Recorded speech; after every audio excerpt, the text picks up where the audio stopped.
The dust hung in the air like powdered gold, caught in the last rays of Thursday's light slanting through the workshop windows. I moved the sandpaper in long, even strokes across the walnut desk surface, feeling the wood grow warmer under my palm. 220 grit. The grain was opening up beautifully, revealing the cathedral pattern I'd spent 3 days coaxing out of rough lumber. My shoulders burned. I'd been at this since 6 that morning, 15 hours of standing, shaping, breathing in fine particles that settled in my hair and the creases of my work clothes. The finishing studio smelled of linseed oil and fresh shavings, a smell that used to mean possibility. Now it just meant another 16-hour day, another piece I'd sell for half what it was worth because the mortgage was due and the phantom debt never stopped growing. The phantom debt, that's what I called it in my head, this amorphous obligation that had somehow become my inheritance. 6 years of payments on my father's business losses. 6 years since he'd clutched his chest in our kitchen and told me the doctors had found irregularities, that stress would kill him, that the company accounts were bleeding red. I'd been 21, still young enough to believe that family meant something mutual, something reciprocal. I'd been wrong. I set down the sandpaper and flexed my fingers. The calluses had calluses now. My hands looked older than my 31 years. The skin dried and cracked despite the lotion I rubbed in every night. I reached for my water bottle, took a long pull, and let my eyes rest on the white oak table in the center of the studio. That piece still hurt to look at. I'd built it 3 months ago during a week when sleep had felt impossible, when the numbers in my bank account kept rearranging themselves into configurations that meant eviction. The table had been therapy, each mortise and tenon joint cut with the kind of precision that required complete mental silence. I'd carved my heat brand into the side apron with shaking hands, V. Dawson in clean capitals, and then rubbed 20 coats of oil into the surface until it glowed like amber. It was the best work I'd ever done. It was also still sitting here, unsold, because I couldn't bring myself to let it go. My phone buzzed on the workbench. I glanced at the screen. Mom. I considered not answering. I was tired enough that the idea of simply letting it ring felt like rebellion. But habit was a deep groove, worn smooth by years of conditioning, and I swiped to accept before I could talk myself out of it. Hi, Mom. Verity. Her voice had that particular airless quality it took on when she was about to deliver bad news disguised as concern. I'm glad I caught you. I wanted to talk before things get hectic this weekend. Okay. I leaned against the workbench, already bracing. It's about the engagement party on Saturday. Your father and I have been discussing it, and we think it would be best if you didn't attend. The words landed with the weight of a mallet strike. My free hand found the edge of the bench, gripping. You're uninviting me. Don't make it sound so dramatic. It's just Bella's been under so much stress with the wedding planning, and you know how she gets when she's anxious. We thought it would be easier for everyone if you sat this one out. Easier for everyone. The phrase was familiar, one of my mother's favorites. It never meant everyone. It meant Bella. I already bought a gift, I said, hating how thin my voice sounded. That's sweet, honey, but it's really not necessary. You know we understand your situation. The business has been struggling, and we don't expect you to. The business is fine. The lie came automatically, defensive. Verity. Now her tone shifted, taking on that syrupy patience that made me feel like I was 13 again. Your father's heart condition means he can't take on stress. You know that. If there's tension at the party, if you and Bella get into one of your, discussions, it could be dangerous for him. There it was, the heart condition, the ultimate trump card, played whenever I showed signs of resistance. I closed my eyes, saw my father 6 years ago, pale-faced at the kitchen table, clutching his chest while my mother called 911. Saw the hospital bills that had followed, the specialist appointments, the medications. Except I'd never actually seen any of those bills, never been to a single appointment. My parents had handled everything privately, had simply presented me with the final tally, $60,000 in medical debt, combined with the company's sudden financial collapse. And I, dutiful and terrified of losing the only family I had said yes to all of it. I've been making payments for 6 years, I said quietly. I've never missed one. And we're grateful, sweetheart. But this weekend isn't about money. It's about Bella's happiness. You understand that, don't you? I understood a lot of things. I understood that my sister had gotten the childhood bedroom with the bay window while I'd gotten the converted garage. I understood that Bella's college tuition had been paid in full while I'd been told there simply wasn't enough for both of us. I understood that when I'd been 23 and working 16-hour days to build my portfolio, to create the kind of furniture that might earn me a reputation, I'd been told I was selfish for prioritizing my hobby over family obligations. I understand, I said. Wonderful. I knew you would. We'll see you soon, okay? Maybe Sunday for brunch. The call ended. I stood in the golden dust light, phone still pressed to my ear, listening to dead air. Then I walked to my desk, pulled open the bottom drawer, and took out the envelope I'd sealed 2 days ago. Inside was a check for $5,000, half of what I'd been paid for a commissioned dining set, money I desperately needed for next month's rent. The card attached read, "Congratulations, Bella and Julian. Wishing you every happiness." I looked at it for a long moment, then I tore the check in half, then quarters, then kept tearing until the pieces were too small to rip further. The scraps fell onto my workbench like snow. I swept them into the trash bin with the side of my hand and went back to sanding. The walnut desk still needed work, and work was all I had left. The day before the engagement, Friday morning arrived with fog so thick that I could barely see across the workshop parking lot. I'd been up since 5, running inventory, and trying not to think about the calendar. 30 days until eviction if I didn't make next month's rent. 30 days to pull together $3,000, which might as well have been $3 million. I was reorganizing my chisel rack when I heard the car doors slam outside. Multiple doors. My stomach dropped. I walked to the front window and looked out through the condensation. A sleek Audi sedan sat in my gravel lot, looking as out of place as a show horse in a scrapyard. 4 people were climbing out, my mother in cream linen, my father in a sport coat, Bella in something white and flowing, and a tall man in dark jeans and a charcoal Henley. Julian, the fiancé I'd never met. My first thought was to lock the door and pretend I wasn't here. My second was that they'd already seen my truck. I watched them approach, watched my mother's practiced smile, my father's careful gait, Bella's hand possessively wrapped around Julian's arm. I opened the door before they could knock. Surprise. My mother's voice was crystalline, performative. "We wanted Julian to see where you work. He's very interested in craftsmanship." Julian stepped forward, extending his hand. "Verity, I've heard a lot about you." I doubted that was true.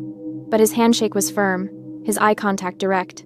He was handsome in an understated way, sharp jawline, dark hair pushed back from his forehead, eyes that looked gray in the morning light. There was an easiness to him that suggested money, the kind of wealth that didn't need to announce itself. "Nice to meet you," I said. I stepped back, allowing them entry into the finishing studio. Julian's attention went immediately to the space. His gaze traveled across the workbenches, the hanging tools, the half-finished pieces in various stages of completion. I watched him take in the Japanese pull saw mounted on the wall, the antique hand planes lined up by size, the white oak table in the center of the room. "This is incredible," he said, and something in his voice suggested he actually meant it. "Where did you train?" "Here." The word came out flat. "I'm self-taught." "Really?" Julian moved toward the oak table, his expression shifting into something like wonder. He crouched down to examine the joinery, running his fingers along the edge where the apron met the legs. "These are hand-cut dovetails." "Yes. Most people use a jig for dovetails this size. The precision required to do this by hand." He stood, looking at me with new attention. "How long have you been woodworking?" "Since I was 15. My mother cut in, voice bright and brittle. "Verity's always been good with her hands, very practical skills." The dismissal in that word practical made my jaw tighten. Bella was shifting her weight, looking uncomfortable. My father stood near the door, arms crossed, watching the interaction like a man watching a fuse burn toward dynamite. "We should let her get back to work," my father said. "I'm sure she's busy." But Julian was still looking around, his interest apparently genuine. "Do you mind if I look at the milling bay? I've been wanting to set up a shop myself, and I'd love to see your equipment set up." "Julian, honey, we really should," Bella started. "It's fine," I said, surprising myself. Something about my father's eagerness to leave made me want to prolong this. "It's through that door." I led him toward Zone B, aware of my family trailing behind like reluctant shadows. The moment I opened the door to the milling bay, The smell of raw lumber rolled out cedar, pine, oak, all mixing into the thick perfume of possibility. Julian stepped in, and I watched his expression shift into something close to reverence. The space was organized chaos. A table saw with an extended outfeed, a planer, a jointer, racks of lumber sorted by species and grade. The dust collector sat in the corner like a sleeping beast, its collection barrel half full of shavings. "Can I see how you've set up your dust collection?" Julian asked. I moved to the machine, flipped the switch. The collector roared to life, a grinding mechanical howl that swallowed all other sound. Julian leaned in to examine the hose connections, nodding to himself. Behind me, I felt my family's presence like a weather front. I turned and found Bella stepping close, too close, her face arranged into an expression of desperate sweetness. Bella's mouth was moving. The words were lost under the machine noise, but I could read lips well enough. "We need to talk." I led Bella back into the finishing studio, leaving Julian to examine the lumber racks in the milling bay. The dust collector's roar followed us through the doorway, muffling the world into a lower register of mechanical thunder. My parents followed us into Zone A. My mother immediately moved to the window, putting space between herself and whatever was about to happen. My father positioned himself near the door, blocking the exit. Military positioning? I thought distantly. They'd practiced this. Bella grabbed my wrist. Her fingernails, perfectly manicured in pale pink, dug into the skin. "I need a favor," Bella said. The dust collector noise forced her to half shout. "For the engagement party tomorrow night." "Tomorrow's Saturday," I said stupidly. "Yes, tomorrow. Saturday night." Bella's grip tightened. "I need a cedar archway. 7 feet tall, distressed finish, something rustic elegant. The rental company canceled on us yesterday, and I'm desperate." I stared at my sister. "An archway. By tomorrow morning. You build furniture all the time." "Bella, that's 30 hours of work minimum, maybe more if you want it to look decent." "Then you'd better start now." Bella's voice had gone sharp, the sweetness evaporating. "Unless you want everyone at my engagement party to know why you couldn't make it." The threat landed like a slap. I yanked my wrist free. "What's that supposed to mean?" My father stepped forward. "It means we've supported you for 6 years while you've played carpenter. The least you can do is help your sister on the most important weekend of her life." The words, "played carpenter," hit like a gut punch. I looked at my father, at his flushed face, his clenched fists, his complete lack of the frailty he'd claimed for years. "Supported me?" The laugh that came out of me was serrated. "I've been paying your debt since I was 21. I've given you everything." "You've given us what you owe us," my father snapped, stepping closer. His face was red now, veins standing out on his neck. "After everything we sacrificed to raise you, to feed you, to keep a roof over your head, you think you can just—" Your heart seems strong enough to scream at me. The words came out louder than I'd intended, and in that exact moment, the dust collector in the milling bay cycled down. The machine's roar died into silence, and my shout echoed through both rooms like a gunshot. Footsteps. Julian appeared in the doorway between zones, a Japanese chisel in his hand. He was holding it the way someone holds a chisel when they understand tools, fingers wrapped around the handle, thumb resting on the brass ferrule. His eyes moved from me to my parents to Bella and back again. "Everything okay?" he asked quietly. The silence stretched. My mother was the first to recover, arranging her face into a smile. "Just family discussion. You know how it is." Julian's gaze landed on the chisel in his hand, then moved to the wall where its matching set hung. "This is a Tasai Kurochi, professional-grade Japanese steel. Most hobbyists don't invest in tools like this." "I'm not a hobbyist," I said. "No." Julian set the chisel down on the workbench with deliberate care. "I don't think you are." He turned to Bella. "Your sister trained at RISD, didn't she?" The question landed like a depth charge. I felt the air compress. "No," Bella said quickly. "She didn't go to college. She's always worked here." "I was invited to RISD," I interrupted. The words came up from somewhere deep, somewhere I'd buried 8 years ago. 8 years ago. Full scholarship to their furniture design program. Julian's expression shifted, not confusion, but recognition. Something clicking into place. "Dawson," he said slowly. "Wait, Dawson." I watched him put it together, watched the moment of realization hit. Professor Evans told me about a student, Julian continued, his voice taking on a strange quality. A student named Dawson who rejected a full-ride scholarship to RISD's furniture program. He said it was one of the biggest regrets of his career, letting that talent slip away. He kept their portfolio for years. The room had gone completely still. I felt my mother's panic like electricity in the air. That was 8 years ago, Julian said, looking at me. You would have been 23, I finished. My mother moved forward, hands raised in a placating gesture. Julian, it's complicated. Verity had severe anxiety back then. She begged us to help her decline the acceptance. We even wrote the letter for her because she was too overwhelmed to do it herself. That's not true, I said. My voice sounded distant to my own ears, like I was listening to someone else speak. I never received an acceptance package. Honey, you're misremembering. I never got the letter, Mom. I checked the mail every single day that spring. I never saw anything from RISD. Julian's face had gone hard. He looked at my parents with the kind of expression that probably worked well in boardrooms. If she didn't write or sign that rejection letter, and you forged her signature on official correspondence with a federal institution, he let the sentence hang. That's mail fraud. And forgery. Federal crimes. My father's face had gone from red to white. Now wait just a minute. Did she sign the letter? Julian asked. Simple question. The silence was answer enough. My hands had started shaking. I pressed them flat against the workbench, feeling the wood grain under my palms, grounding myself in something solid. 8 years. 8 years of believing I hadn't been good enough, that RISD had looked at my portfolio and found it wanting. 8 years of the phantom debt. We did what we thought was best, my mother said, but the conviction had drained from her voice.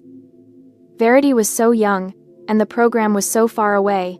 We couldn't afford to lose her. Couldn't afford, I repeated. The words tasted like rust. You couldn't afford to lose my income. My father stepped forward, attempting to regain control. That's not fair. You have no idea what we were going through financially.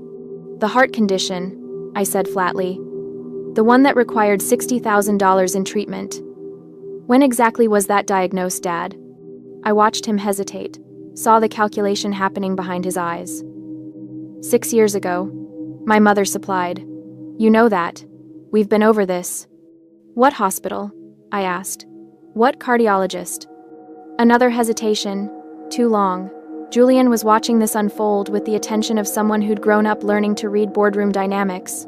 You know, he said conversationally, it's interesting. When someone actually has a serious heart condition, they usually mention their doctor's name, the medications, the dietary restrictions. He looked at my father. What medication are you on? My father's jaw worked. That's private medical information. It's also very easy to verify. Julian pulled out his phone. My father's a cardiac surgeon at Mass General. I could have him pull records with your consent. Or without it, if there's reasonable suspicion of fraud. The word fraud seemed to suck the oxygen out of the room. I was remembering things now, pieces clicking together with the awful precision of a tightening mortise joint. My father's heart condition had appeared 2 years after the RISD letter would have arrived. 2 years of me working 16-hour days, building my portfolio, selling pieces at craft fairs, saving every dollar, and then suddenly, there was a crisis. Suddenly, I was needed. The business losses, I said slowly. The ones I've been paying off for 6 years. What really happened to the company? My mother's face had arranged itself into a mask of wounded dignity. Your father made some bad investments. It wasn't his fault the market crashed. The market crashed in 2008, Julian said mildly. That was 17 years ago. What investments are we talking about? Bella finally spoke, her voice thin. Can we please just stop this? Julian, we should go. What kind of investments, Dad? I pressed. I thought of the ledger in my desk drawer, the one I'd started keeping 3 years ago when the numbers had stopped making sense. Because I've been paying business debts for 6 years, and I've never once seen paperwork, no loan documents, no creditor information. My father's face had gone red again. You think you're so smart, don't you? Think you're going to what, audit me? I'm your father. Then act like it. The shout came from somewhere primal. Tell me the truth. For once in my life, tell me the actual truth." The silence that followed was absolute. I could hear my own heartbeat, could hear the tick of the wall clock, could hear traffic on the distant highway. My mother broke first. "It was gambling," she said quietly. "Your father had some debts. Not 60,000, it was less. But we needed help. And you were making money. And we thought. You thought you'd steal 8 years of my life." My voice had gone flat. "You forged a rejection letter from my dream school. You invented a medical emergency. You've taken almost $80,000 from me over 6 years for business losses that were actually gambling debts." I looked at my father. "How much did you actually owe?" "That's not." "How much?" "20,000, he muttered, "but with interest. I've paid you almost 4 times that." I felt something crystallizing inside my chest, something cold and clear and absolutely certain. "I've been your personal ATM since I was 21 years old. You stole my education. You stole my 20s. You stole my future." Julian was looking at my parents with an expression of pure disgust. "This is beyond family dysfunction. This is criminal fraud. Tax fraud, if you claimed those gambling debts as business losses." He turned to Bella. "Did you know about any of this?" Bella's silence was answer enough. Her face had gone pale, but there was something in her eyes, not surprise. Knowledge. Complicity. "You knew," I said softly, "about Rizd. You knew I'd been accepted." "I didn't, it wasn't my place to." Bella's words tumbled over each other. "You were always so intense about your woodworking, and Mom said you'd be better off staying close to home. And I thought, you thought you'd use my work to make yourself look good." I moved toward the white oak table. "Like you did 3 months ago." Julian's brow furrowed. "What?" I gestured to the table. "This piece. I built it in March. Posted a photo on my barely used Instagram account because a client asked to see my work." I looked at Bella. "And then what happened?" Bella had gone very still. "Then my sister," I continued, "took that photo, cropped out the background, and posted it on her own Instagram. Claimed she'd built it herself, got 4,000 likes, and a dozen commission requests." "That's not, I never said I built it," Bella stammered. "You said my new piece, and so proud of this build." My voice was surgical. "I have screenshots." Julian's phone was already out. "What's your Instagram handle?" "Don't," Bella said sharply. "Julian, please don't." But he was already scrolling. I watched him find the post, watched his thumb stop moving, watched him zoom in on the photo. Then he walked to the oak table and crouched down, examining the side apron. His finger traced over the heat brand burned into the wood. "V. Dawson. It's the same table," he said quietly. "Same grain pattern. Same brand mark visible in the photo if you zoom in." He looked up at Bella.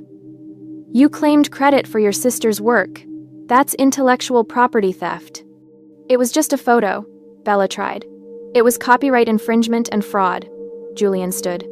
"You gained social capital and potentially income opportunities by lying about creating this piece. That's actionable." Bella's face had gone from pale to splotchy red. "You're being ridiculous. It was just Instagram." "Just Instagram," I repeated. I felt something shifting in my chest. 8 years of compression finally finding a release valve. "You stole my work, my reputation, and my potential clients. How many commission requests did you get from that post?"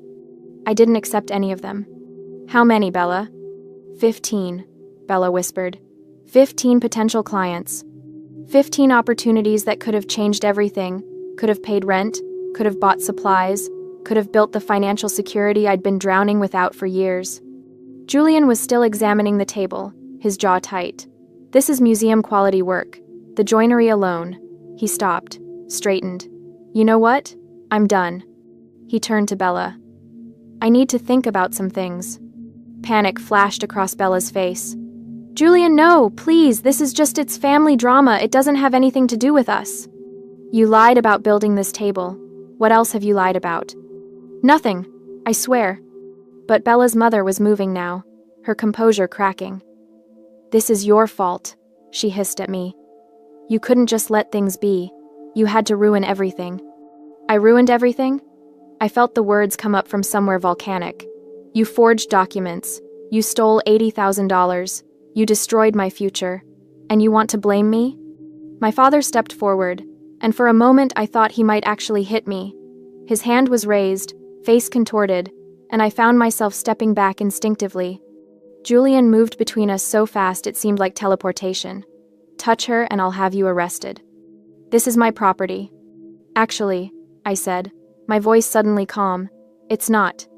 I walked to my desk, opened the bottom drawer, and pulled out the leather-bound ledger I'd been keeping for 3 years. The one I'd started when the numbers had stopped making sense, when I'd begun documenting everything.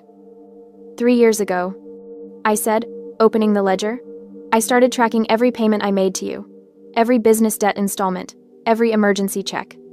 I turned pages, revealing neat columns of dates, amounts, and purposes. I also started keeping copies of every receipt, every bank statement, every text message where you demanded money. My mother had gone very still. What are you doing? I'm showing you what due diligence looks like. I found the page I wanted. Last year, I hired a forensic accountant. Cost me $2,000 I couldn't afford, but I needed to know if I was crazy. Turns out I wasn't. I turned the ledger toward Julian. My father claimed business losses on his taxes for 6 consecutive years, losses that I was helping him recover from, but he never actually had a business failure.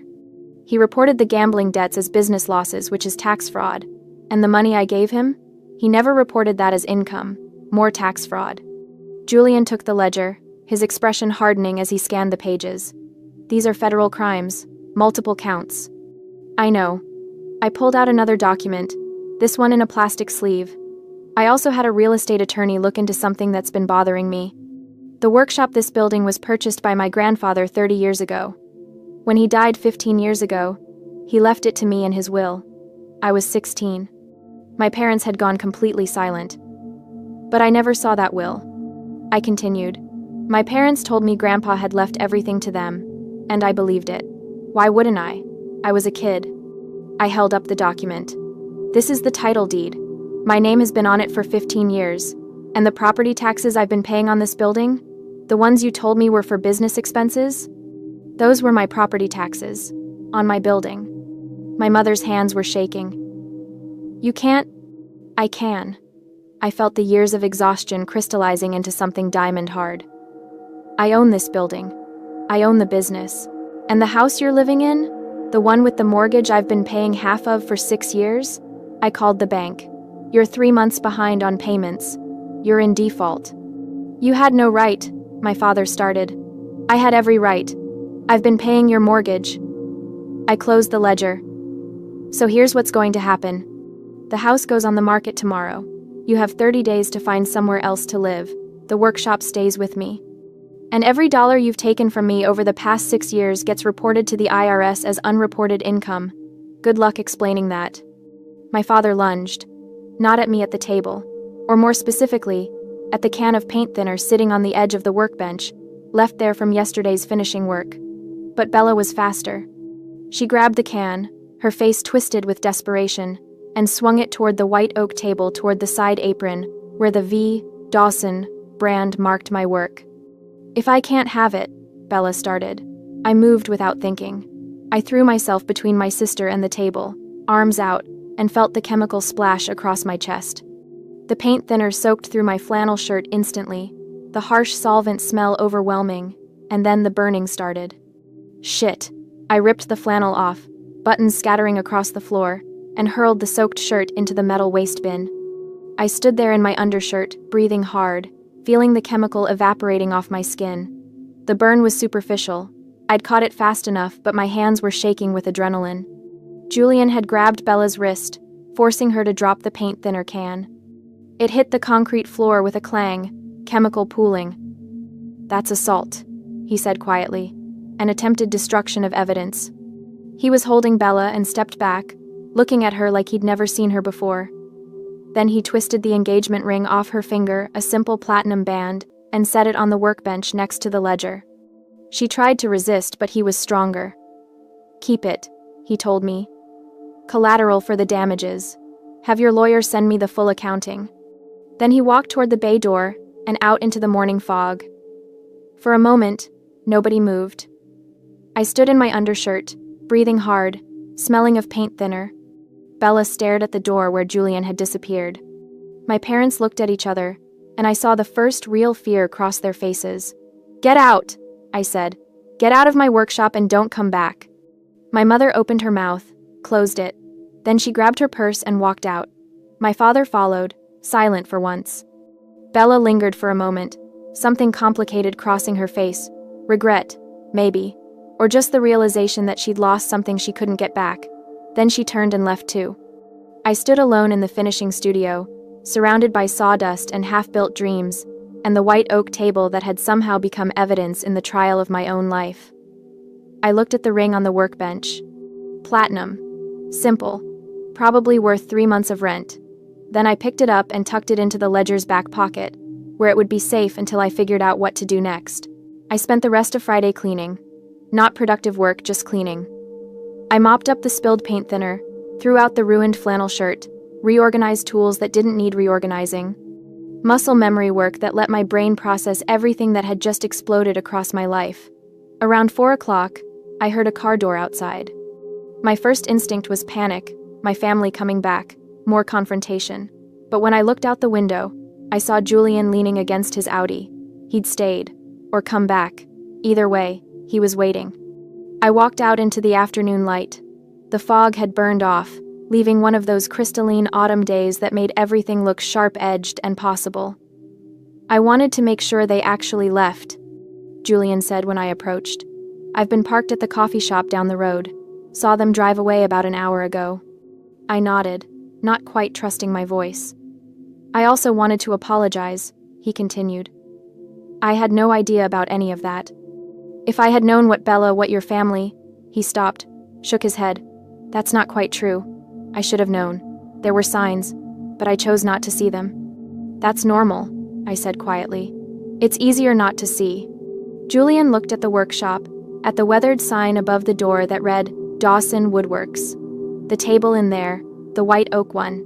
That's genuinely extraordinary work. Professor Evans would lose his mind if he saw it. "Thanks. I meant what I said about the ring. Keep it as collateral, or sell it, whatever you need, and I'll have my lawyer reach out about the Instagram situation. Bella needs to issue a public correction at minimum, and you're entitled to pursue damages if you want." I thought about that, about lawsuits and lawyers and dragging this into court. It felt exhausting. I just want her to leave me alone. "That's fair." Julian pulled a business card from his wallet. "This is me. If you ever want to talk, or if you need a reference, or if you ever want to show your portfolio to Professor Evans, he's still teaching. He'd remember your work." I took the card. Heavy stock, minimalist design. Julian Chen, architectural consultant. "I don't have a portfolio anymore," I said. "I sold most of my early pieces to pay bills." "Then build a new one." Julian smiled, and it was the first genuine expression I'd seen from him all day. "You're 31. RISD's furniture program accepts graduate students. You could apply again." The idea felt too large to hold. I folded it away somewhere safe, somewhere I could examine it later when I wasn't running on adrenaline and paint thinner fumes. "Thank you," I said, "for everything today. You didn't have to." "Yeah, I did." He opened his car door, then paused. "For what it's worth, you're better off without them. All of them. Including me, probably." "You weren't so bad," I said, and meant it. He drove away, and I stood in the parking lot until the sound of his engine faded. Then I went back inside, back to the finishing studio, back to the white oak table that had somehow become the turning point of my entire life. I ran my hand across its surface, feeling the smoothness of 20 coats of oil, feeling the perfection of joints that would last 100 years. This table was proof. Proof that I was good enough, skilled enough, dedicated enough. Proof that I'd always been enough. I opened the ledger one more time, looked at the platinum ring, nestled in its back pocket. Then I closed it and put it in my desk drawer, where it would stay until I needed it. Tomorrow I would call the realtor about my parents' house. Tomorrow I would contact the IRS. Tomorrow I would start the long, complicated process of untangling myself from 8 years of lies. But today, right now, I was going to build something. I pulled on a fresh shirt, tied my hair back, and walked into the milling bay. There was a stack of cedar in the corner, beautiful clear grain boards I'd been saving for a special project. I pulled out 6 of them and carried them back to the finishing studio. An archway. Bella had asked for an archway. I wasn't going to make it not for Bella, not for the engagement party that would probably be cancelled now anyway, but I was going to make one for myself. Something beautiful and strong and precisely constructed. Something that marked a threshold between the life I'd been trapped in and the life I was going to build. I measured twice, marked my cuts, and fired up the table saw. The blade sang through cedar like a promise. 1 year later. The house sold in 45 days.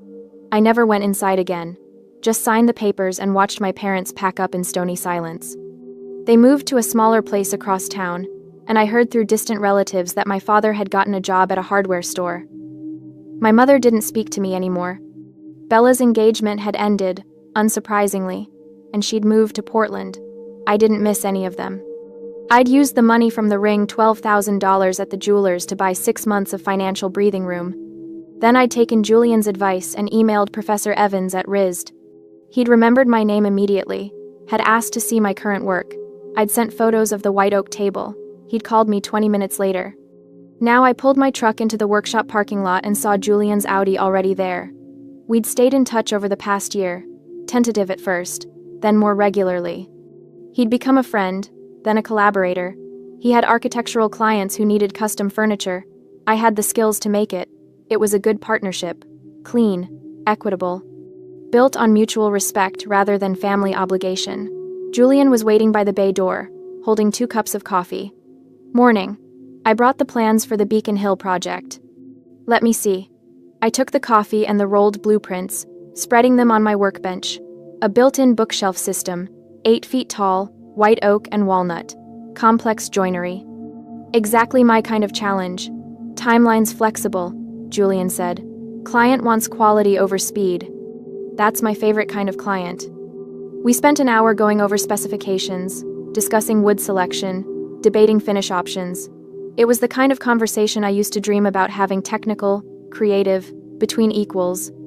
When Julian left, I stood in the finishing studio for a moment, just breathing. The space smelled like sawdust and linseed oil. The white oak table still sat in the center of the room, no longer for sale. It was a marker now, a reminder. My phone buzzed, a text from a number I did recognize immediately. Professor Evans. Hi Verity, how are you? I'm teaching a weekend intensive on advanced joinery techniques next month at RISD.